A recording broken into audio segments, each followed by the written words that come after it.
Assalamualaikum warahmatullahi wabarakatuh. Selamat datang kembali teman-teman di channel YouTube kami Tips Tekno bersama saya Taufik.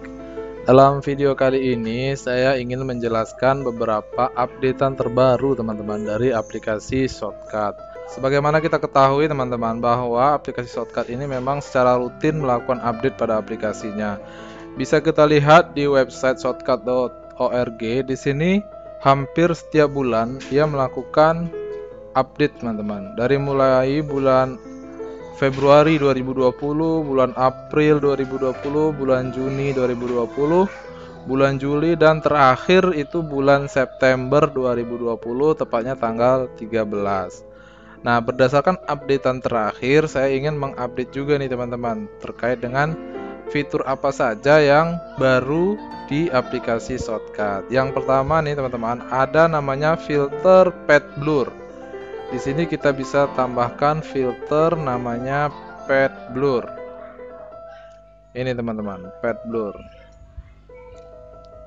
Jadi filter pad blur ini adalah semacam filter untuk melakukan crop. Kita bisa lakukan crop seperti ini. Namun di bagian yang tidak tercrop dia menjadi blur. Dia menjadi blur, terblur gitu. Fitur ini sangat cocok teman-teman ketika kita ingin menggabungkan dua frame yang berbeda menjadi satu video, dan untuk mengaburkan salah satu bagian video kita bisa gunakan fitur pad blur ini.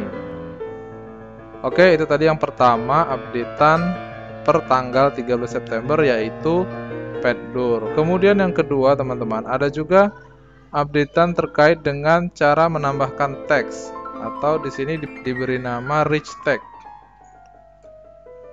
atau text rich.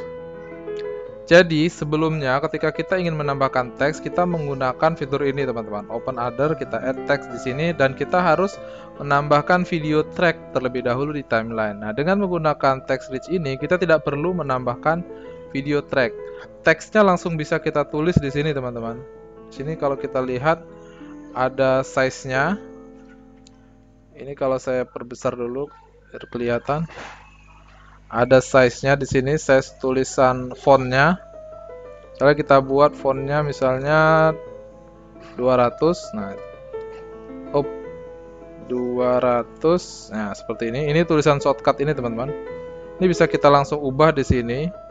Dan filter ini langsung menempel di video ya, teman-teman. Jadi tidak perlu menambahkan timeline baru lagi. Kita bisa tulis di sini misalnya selamat datang.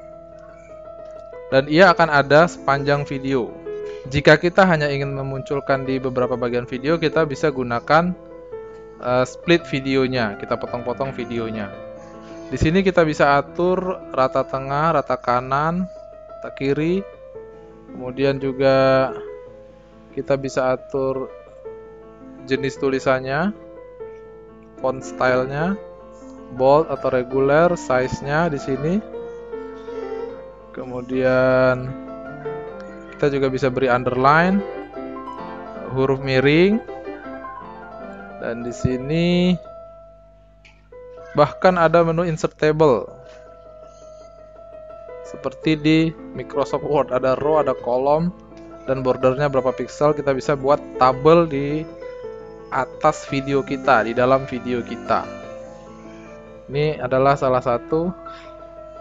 Dan kita juga bisa gunakan fitur Ctrl Z ya teman-teman. Seperti tadi ketika saya menambahkan tabel di sini, kita ingin ulangi, kita gunakan fitur Ctrl Z. Dia kembali ke bentuk sebelumnya.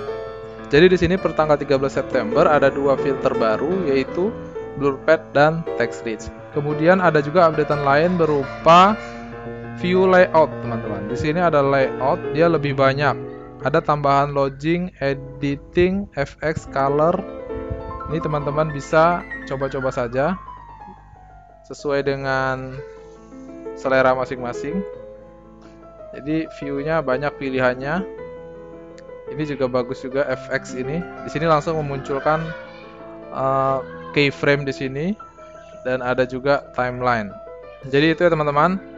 Dari sisi filter ada blur pad, ada text rich. Dari fitur layout ada penambahan pilihan layout. Selanjutnya teman-teman, ada juga perubahan dari komposisi filter. Sebelumnya ada namanya filter size and position, rotate and scale. Size and position itu satu filter, rotate and scale itu satu filter. Nah, ini digabung menjadi size and position and rotate. Nah, langsung digabung 3, satu filter. Dia menjadi satu. Dan di sini ada di presetnya, dia sudah menyediakan begitu banyak teman-teman. Presetnya ini yang bisa kita langsung gunakan ketika kita membuat zoom, kita ingin pertahankan sisi atas atau sisi kirinya, atau kita pertahankan sisi kanan dan sisi atas. Ketika dia zoom, kita bisa pilih di sini teman-teman. Banyak sekali pilihan presetnya. Dan kita juga bisa gunakan keyframe di sini. Dan di sini ada size mode-nya, fit horizontal fit, vertical fit. Kemudian rotation-nya langsung di sini ada. Gitu. Jadi kalau kita ingin ubah posisi langsung bisa kita gunakan size, position, and rotate. Mungkin itu dulu ya teman-teman. Untuk lebih lengkapnya teman-teman bisa baca di website resminya, yaitu di shotcut.org. Di sini ada penjelasan tentang fitur-fitur baru yang hampir sama dengan yang telah saya jelaskan juga. Di sini juga ada beberapa perbaikan dari aplikasi yang lama. Teman-teman bisa baca di sini, dan ada juga beberapa perubahan lain. Namun yang menurut saya signifikan adalah seperti yang telah saya sampaikan sebelumnya. Oke teman-teman, itu dulu yang bisa saya sampaikan terkait dengan update atau perubahan pada aplikasi Shotcut. Semoga video ini bermanfaat dan terima kasih. Jika teman-teman merasa video ini bermanfaat, klik like, komen, dan subscribe, dan share sebanyak-banyaknya ke teman-teman yang lain ya. Terima kasih. Wassalamualaikum warahmatullahi wabarakatuh.